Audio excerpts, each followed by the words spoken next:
اعوذ باللہ من الشیطان الرجیم، بسم اللہ الرحمن الرحیم۔ شادی مبارک۔ حضرت خدیجہ رضی اللہ عنہ ایک پاکدامن خاتون اور کامیاب تاجرہ تھیں۔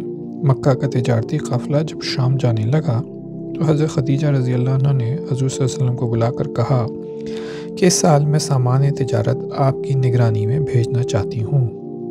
چنانچہ حضور صلی اللہ علیہ وسلم اپنے چچا ابو طالب سے اجازت لے کر تیار ہو گئے۔ حضرت خدیجہ رضی اللہ عنہ نے اپنے غلام میسرہ کو حضور صلی اللہ علیہ وسلم کی خدمت کے لیے بساط بھیج دیا۔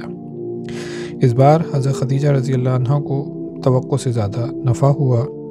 میسرہ نے اس طویل سفر میں حضور صلی اللہ علیہ وسلم کی دیانتداری اور امانت داری کی کاروباری مہارت اور کردار کی بلندی کے آنکھوں دیکھے احوال بیان کیے، تو حضرت خدیجہ رضی اللہ عنہ تعالیٰ نے حضور صلی اللہ علیہ وسلم سے شادی کرنے کے لیے پیغام بھجوایا، جس کا ذکر آپ صلی اللہ علیہ وسلم نے حضرت ابو طالب سے کیا۔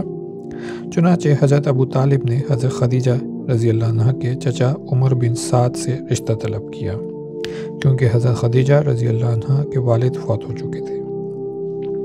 اس طرح دولہا اور دلہن کے بزرگوں کی منظوری سے منگنی انجام پذیر ہوئی۔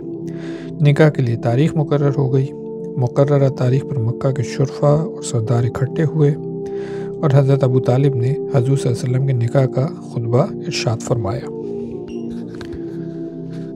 اسی وقت حضور صلی اللہ علیہ وسلم کی عمر 25 سال تھی اور سیدہ خدیجہ کی عمر 40 سال تھی اور وہ بیوہ تھیں۔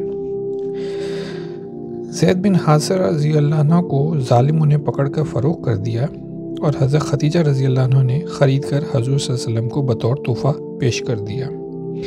حضور صلی اللہ علیہ وسلم نے اسی وقت زید رضی اللہ عنہ کو آزاد کر دیا اور بچوں کی طرح ان کے ساتھ پیار و محبت کا برتاؤ فرماتے رہے۔ زید رضی اللہ عنہ کا باپ حارثہ اپنے بیٹے کے فراق میں دیوانہ وار ہو گیا۔ اس کی تلاش میں ملک ملک کی خاک چھان ماری۔ جب مکہ پہنچا تو اتنے بیٹے زید رضی اللہ عنہ کو پہچان لیا۔ حضور صلی اللہ علیہ وسلم کے پاس آیا اور عرض کی، زید رضی اللہ عنہ میرا بیٹا ہے، میں اس کا فدیہ ادا کرنے کے لیے تیار ہوں، آپ اس کو آزاد کر دیں۔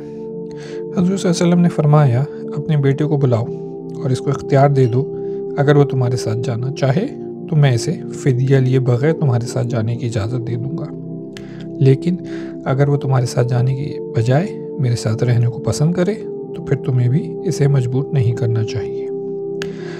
حارثہ نے کہا، آپ نے احسان کی انتہا کر دی، مجھے یہ تجویز منظور ہے۔ چنانچہ زید رضی اللہ عنہ کو بلایا گیا۔ ان سے پوچھا گیا کہ تم ان کو جانتے ہو؟ زید رضی اللہ عنہ نے کہا، ہاں یہ میرا باپ ہے۔ پھر اسے بتایا گیا، اب میرا فیصلہ تیرے ہاتھ میں ہے، اگر تم چاہو تو اپنے باپ کے ساتھ اپنے وطن کے ساتھ واپس چلے جاؤ،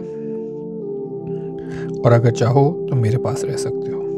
زید رضی اللہ عنہ نے جواب دیا، میں آپ کو چھوڑ کر کسی کے ساتھ جانے کو تیار نہیں، آپ ہی میرے باپ کی جگہ ہیں۔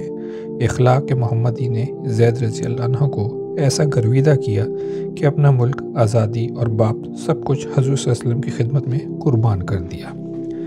جزاکم اللہ خیر۔